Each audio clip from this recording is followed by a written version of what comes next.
Hello everyone, welcome back to एकेड बूस्ट NEET YouTube channel. यहाँ पे हम आपको नीट प्रिपरेशन से रिलेटेड जितनी भी चीज़ें होती है, आपके कॉन्सेप्ट्स हो गई, आपके मोटिवेशन, स्ट्रैटेजिक वीडियो, सारी चीज़ें आपको मिल जाएंगी। काफ़ी सारी वीडियोस हम डालने वाले हैं फ्यूचर में। So don't forget to subscribe and press the bell notification icon. तो यार आज हम बात करने वाले हैं टॉप 5 टॉपिक्स इन फिजिक्स जो काफ़ी ईजी हैं, जिनसे आप बहुत ज़्यादा स्कोर कर सकते हो। ओके, तो सबसे पहला टॉपिक आपका आ गया ऑप्टिक्स। ओके, अब ये टॉपिक जो है इसके अंदर आपकी दोनों चीज़ें आ गई, ज्योमेट्रिकल ऑप्टिक्स और वेव ऑप्टिक्स। ओके, अब ये मैं क्यों बता रहा हूँ, बिकॉज अगर आप देखो तो geometrical optics and wave optics दोनों ही जो टॉपिक्स हैं इनमें कोई बहुत ज़्यादा कॉम्प्लिकेटेड चीज़ें नहीं है। वेव ऑप्टिक्स के अंदर केवल एक या दो चीज़ें हैं, आपका यंग्स मॉडुलस वाईडी ऐसी जो होता है उससे रिलेटेड फॉर्मूले हैं। ओके, उसके अंदर बस आपको वो कॉन्सेप्ट समझना है कि यार कहाँ पे इंटरफेरेंस हो रहा है, मतलब कंस्ट्रक्टिव इंटरफेरेंस कहाँ पे डिस्ट्रक्टिव हो रहा है, कहाँ पे फ्रिंजेस बन रही है, फ्रिंज विड्थ का फॉर्मूला हो गया, और वो जो रिलेशनशिप होती है जिससे आप कह सकते हो कि हाँ यार यहाँ पे कंस्ट्रक्टिव इंटरफेरेंस हो रहा है या डिस्ट्रक्टिव हो रहा है। बस इतना ही आपको याद करना है। ये 2-3 फॉर्मूले याद करके आप सारे क्वेश्चंस लगा सकते हो। कॉन्सेप्ट समझने में भी कोई बहुत ज़्यादा डिफिकल्ट नहीं है, और क्वेश्चंस उससे हर साल एक दो आ ही जाते हैं, किसी ना किसी एग्जाम में आ ही जाएंगे। Okay, so you should definitely learn wave optics. और ज्योमेट्रिकल ऑप्टिक्स की बात करें तो ज्योमेट्रिकल ऑप्टिक्स तो बहुत ही इंपॉर्टेंट चैप्टर, इसका तो काफ़ी बड़ा वेटेज है। हर साल आपके 2-3-4 क्वेश्चन आ जाते हैं, कई बार और ज़्यादा भी आ जाते हैं। स्पेशली आपके KVPY एग्जाम्स वगैरह हो गया, और भी एग्जाम्स हैं, किसी ना किसी एग्जाम में ज्योमेट्रिकल ऑप्टिक्स बहुत अच्छे से आ ही जाएगा। और इसमें भी अगर देखा जाए कॉन्सेप्ट बहुत ज़्यादा है नहीं, मिरर फॉर्मूला, लेंस फॉर्मूला, ये सब आपको पहले से आता है क्लास 10 से। And even those topics which are remaining, जिसमें आपका प्रिज्म आ गया, आपके ऑप्टिकल इंस्ट्रूमेंट्स हो गए, ये सारे टॉपिक्स भी यार आप समझ सकते हो। Like these are not very complicated. Mostly इसके अंदर दो ही चीज़ें रहेंगी, आपका एक तो साइन कन्वेंशन और दूसरा फॉर्मूला। इतना करके अगर आपको इतने सारे क्वेश्चन सॉल्व हो रहे हैं तो बहुत अच्छी बात है, आपको इस पर ध्यान देना चाहिए। किसी तरह का इंटीग्रेशन, डिफरेंशिएशन या कॉम्प्लिकेटेड मैथमेटिक्स नहीं है, सिंपल 7th-8th क्लास की मैथमेटिक्स लगती है। सो आपको डेफिनेटली इसके ऊपर ट्राई करना चाहिए। क्वेश्चन वगैरह कर सकते हो आप बहुत सारे। जो सेकेंड टॉपिक की मैं बात करूंगा वो टॉपिक आपका हो जाता है वेव्स। ओके, वेव्स के अंदर भी आपका स्पेसिफिकली साउंड वेव है ना। तो ये जो टॉपिक है इसके अंदर आपके साउंड वेव में डॉपलर इफेक्ट वगैरह है, बीट्स है, इन पे काफ़ी सारे क्वेश्चंस आ जाते हैं, और ये रिलेटिवली इजी भी होते हैं क्योंकि इसमें केवल एक ही फॉर्मूला आपको पता होना होता है।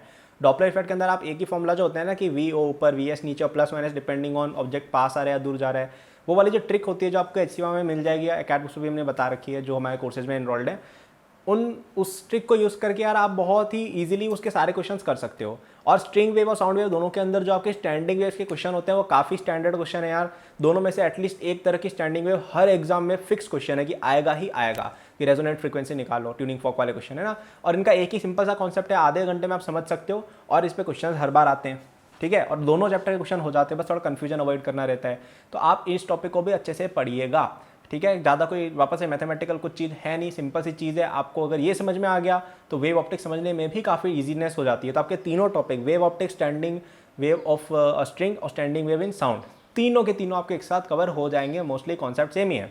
ओके, तो ये टॉपिक आप प्लीज़ प्रैक्टिस अच्छे से कीजिएगा। तीसरा जो टॉपिक रहेगा वो रहेगा आपका थर्मोडायनेमिक्स। ओके, थर्मोडायनेमिक्स के अंदर आपकी सारी चीज़ें आ गई, जिसमें आपका फर्स्ट लॉ, सेकंड लॉ, आपका कैलोरीमेट्री, आपका हीट ट्रांसफर, सारी चीज़ें।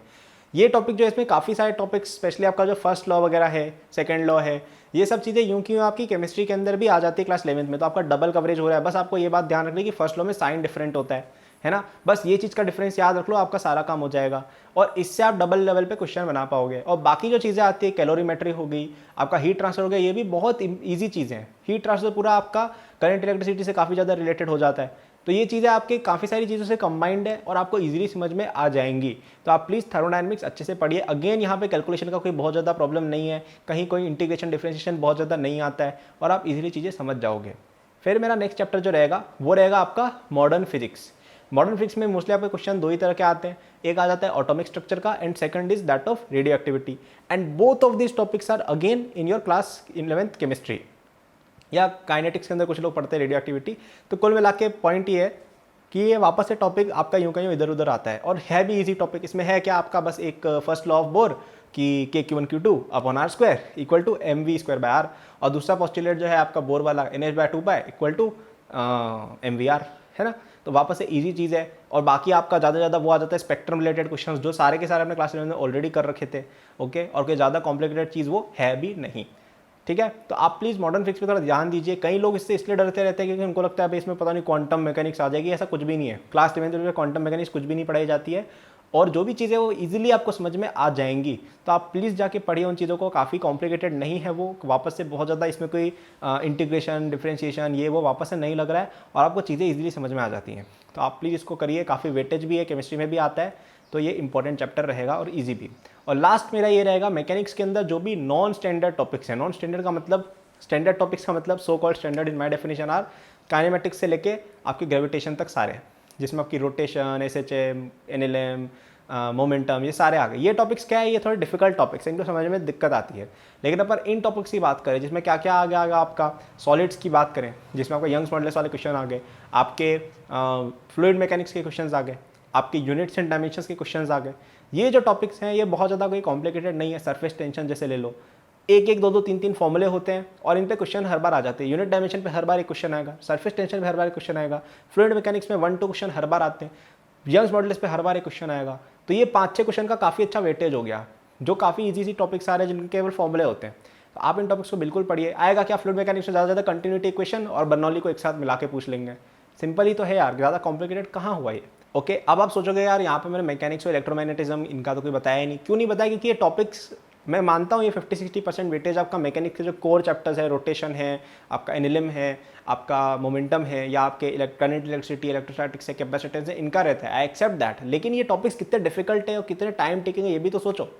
तो अगर आप बाकी बच्चे चैप्टर जो 40-50% वेटेज लेके कैरी करते हैं उनको अगर आप कर लेते हो अच्छे से अगर उनको आप कवर कर लेते हो, तो क्या हो रहा है आप समझो कि वहाँ पे 40-50% क्वेश्चन आपके काफ़ी कम मेहनत में आ गए। और यहाँ पे ऐसा तो नहीं पूरा जग मारोगे, तो यहाँ पे कुछ तो करके आओगे, तो आपका काफ़ी टाइम भी सेव हो रहा है जो आप बायोलॉजी केमिस्ट्री में लगा सकते हो। और यहाँ से कुछ क्वेश्चन आपने कर लिए तो काफ़ी अच्छा है, एक 70-75% स्कोर आप फिजिक्स में स्कोर कर सकते हो, है ना। और इवन अगर कोई बच्चा ऐसा हो कि भाई मतलब 95%, 90%, 100% लाने फिजिक्स में, तो आप पहले इनको करो, उसके बाद वो चीज़ आ जाएंगी। मैं बस ये कह रहा हूँ कि स्कोरिंग टॉपिक है ऐसे बच्चे के लिए जिसको रोटेशन लेट से समझने में दिक्कत आ रही है। ओके, तो आप ये चीज़ों पे ध्यान दे सकते हो। तो I hope you like this video. अगर पसंद है तो लाइक करना यार, अपने फ्रेंड्स के साथ शेयर करना, and don't forget to subscribe this channel. यहाँ पे हम बहुत सारी चीज़ें लेके आने वाले हैं यार। हम अभी अपनी पूरी एक फैकल्टी टीम भी बैठाने की सोच रहे हैं जो आपको चैनल पे पढ़ाएंगी भी। हमारा पूरा कोर्स भी आने वाला है नीट रिलेटेड, बहुत सारी चीज़ें होने वाली नीट के अंदर भी, तो लगे रहो। Thank you, bye.